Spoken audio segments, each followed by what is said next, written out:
Hello दोस्तों, ये कहानी प्राचीन काल के तेनाली रामा की है।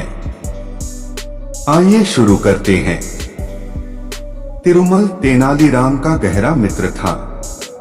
हम्पी राज्य में उसकी एक बहुत मशहूर सराय थी जिसका नाम था दक्षिण का सूर्य।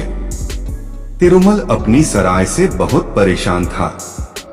उसकी सराय में सभी सुविधाएं थी, भोजन बहुत स्वादिष्ट था, रहने सोने की बेहतरीन व्यवस्था थी, साफ सुथरी थी, पर फिर भी उतने ग्राहक नहीं आते थे जितने आने चाहिए थे। सराय बमुश्किल अपनी खर्चा निकाल पा ही रही थी। थक हार कर तिरुमल ने एक दिन अपने मित्र तेनालीराम की सलाह लेने की सोची। तेनाली ने तिरुमल की पूरी बात ध्यान से सुनी और बोला, यह तो बहुत आसान है, तुम सराय का नाम बदल दो। तिरुमल ने कहा कि पीढ़ियों से यह सराय पूरे विजयनगर राज्य में इसी नाम से मशहूर है। तेनाली रामा ने कहा, वह सब मैं नहीं जानता, अगर इस सराय को बढ़िया तरीके से चलाना चाहते हो तो इसका नाम बदल दो। इसका नाम रखो पंचवाणी और सराय के मुख्य द्वार पर 6 बड़ी बड़ी घंटियां टांग दो। तिरुमल ने कहा, 6 बड़ी घंटियां?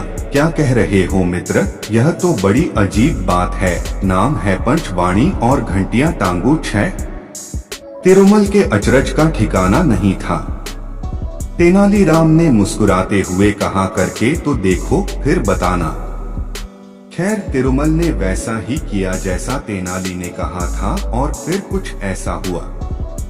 सराय के सामने से गुजरने वाला जो भी यात्री सराय का नाम पढ़ता और 6 घंटियां देखता, वह झट से सराय के मालिक को नाम सही करने की सलाह देने के इरादे से सराय में घुस जाता।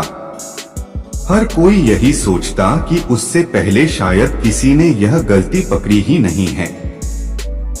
सराय के भीतर की साफ सफाई और मालिक की मेहमान नवाजी से खुश होकर अधिकतर यात्री वहीं ठहर जाते। जल्द ही तिरुमल की सराय हम्पी की सबसे बड़ी सराय बन गई। वहां हर समय यात्रियों का तांता लगा रहता। तेनालीराम की जरा सी चतुराई ने तिरुमल की किस्मत ही पलट डाली। तो दोस्तों, यही होता जब आपका कोई चतुर मित्र हो। इसलिए हमें केवल बुद्धिमान लोगों से मित्रता करनी चाहिए। आप इसी तरह कहानी सुनते रहे, खुश रहे और हमारा चैनल जरूर सब्सक्राइब कर ले। धन्यवाद।